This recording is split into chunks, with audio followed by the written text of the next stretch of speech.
अखिल भारतीय ब्राह्मण महासभा के प्रदेश अध्यक्ष एवं वरिष्ठ व्यापारी नेता पंडित सत्येंद्र शर्मा ने जानकारी दी है कि 1-2 दिन में ही महामहिम राज्यपाल, माननीय मुख्यमंत्री उत्तर प्रदेश और मानव अधिकार आयोग को अखिल भारतीय ब्राह्मण महासभा की ओर से ज्ञापन भेजकर उनके अग्रज पंडित महेंद्र कुमार शर्मा की TMU स्थित कोविड हॉस्पिटल में हुई मृत्यु की जांच कराने तथा आपराधिक लापरवाही बरतने वालों के विरुद्ध मुकदमा दर्ज किए जाने की मांग की जाएगी। विदित हो कि स्वर्गीय पंडित महेंद्र कुमार शर्मा को 9 जुलाई 2020 को रात्रि 9 बजे TMU कोविड हॉस्पिटल में भर्ती कराया गया था, जहां मात्र चंद घंटे के बाद उनकी मृत्यु हो गई थी। पंडित सत्येंद्र शर्मा का आरोप है कि 9 जुलाई को रात्रि 9:30 बजे जब मोबाइल फ़ोन पर स्वर्गीय पंडित महेंद्र कुमार शर्मा से बात की गई तो वो पूरी तरह ठीक थे, किंतु 10 जुलाई को प्रातः 7:30 बजे अस्पताल से फ़ोन पर सूचना दी गई कि पंडित महेंद्र कुमार शर्मा की 9 जुलाई को रात्रि 11:30 बजे मृत्यु हो गई है।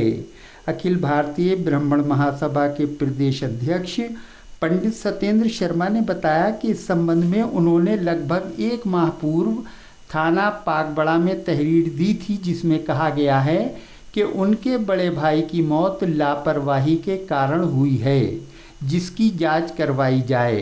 पंडित सत्येंद्र शर्मा का कहना है कि आखिर 2 घंटे में ऐसा क्या हो गया कि अच्छे भले व्यक्ति की मृत्यु हो गई, और यदि ऐसा कुछ हो भी गया था तो मौत की सूचना 8 घंटे के बाद क्यों दी गई, यही जांच का विषय है। पंडित सत्येंद्र शर्मा ने इस संबंध में विस्तार से जानकारी देते हुए बताया।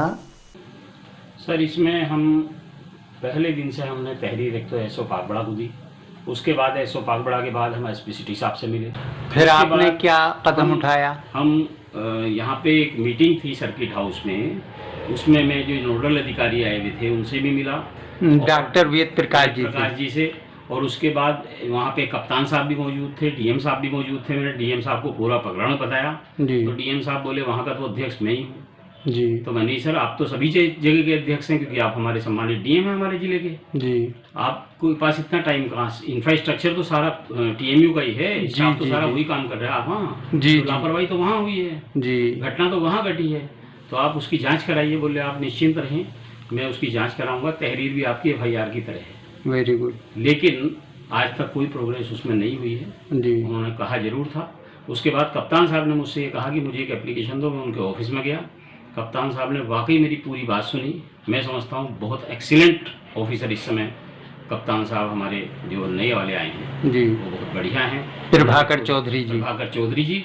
और उन्होंने मुझे कहा कि ये CMO साहब को मैंने लिख दिया है और CMO साहब जाँच करके बताएंगे, उसके बाद हम इसमें FIR करेंगे और एक्शन करेंगे। गुड। ये रहा, तो ये उनकी तरफ से रहा। उसके बाद में क्योंकि उन CMO साहब से मिला, CMO साहब ने कहा ठीक है अभी मेरे पास फाइल नहीं आई है, जैसी फाइल आएगी मैं इसकी वो करके रिपोर्ट बना के भेज दूंगा जी।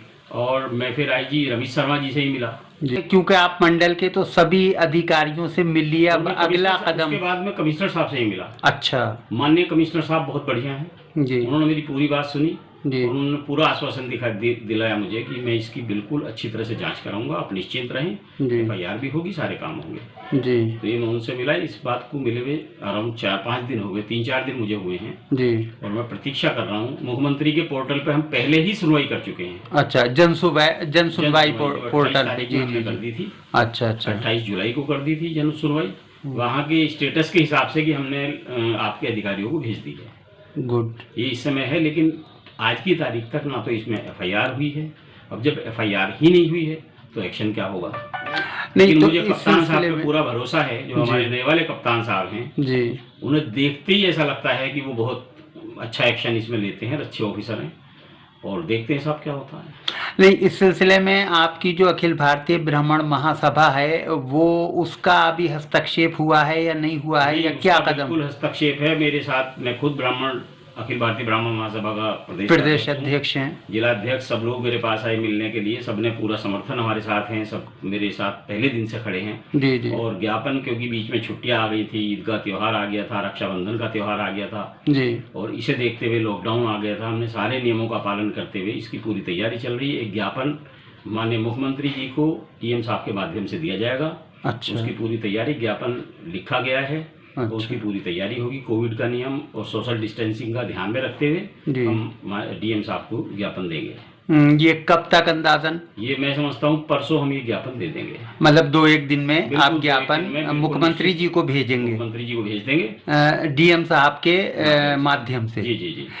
तो इस सिलसिले में आप क्या अपील करना चाहेंगे ब्राह्मण समाज के लोगों से, अपनी सभा के पदाधिकारियों से? मैं तो ये कहना चाहूँगा कि इस समय तो ब्राह्मणों की स्थिति बड़ी खराब है जी। पूरे उत्तर प्रदेश के अंदर जब से योगी जी मुख्यमंत्री बने हैं जी, जहाँ तहाँ ब्राह्मणों की हत्याएं हो रही हैं, उनके साथ अनाचार हो रहा है, उनकी कतई बात नहीं सुनी जा रही इस समय। मैं समझता हूँ, मैं 1 महीने से पहले हमारे फ़ोन पे एफआईआर हो जाया करती थी अगर कहीं भी कोई गड़बड़ होती थी। मैं भी ऐसे ब्राह्मण अध्यक्ष से फ़ोन किया करता था जी, तो उस जिले में एफआईआर हो जाया करती थी। आज हमारे साथ इतना बड़ा कांड हुआ और हमारी एफआईआर नहीं हो रही। 1 महीना हो गया पूरा। आज 9 तारीख है जी। आज 1 महीना पूरा हो चुका है हमारे भाई की डेथ को और आज तक एफआईआर नहीं हुई है, जबकि मैं मंडल के सारे अधिकारी और मुख्यमंत्री जी को इसकी सूचना दे चुका हूँ। तो ये बेहद दुखद है, ये उत्पीड़न है और ये मैं तो समझता हूँ ऐसा तो आज तक हो ही नहीं। तो ये नहीं होना चाहिए। इसके लिए मेरी अपील है, बिल्कुल सब एकजुट होकर आएँ और जो और भी ब्राह्मण हत्याएं हो रही हैं उसके खिलाफ भी हम ज्ञापन देंगे और माननीय मुख्यमंत्री जी को भी देंगे और गवर्नर साहब को भी देंगे इसमें, कि वो हस्तक्षेप करके कानून व्यवस्था बिल्कुल ठीक करें।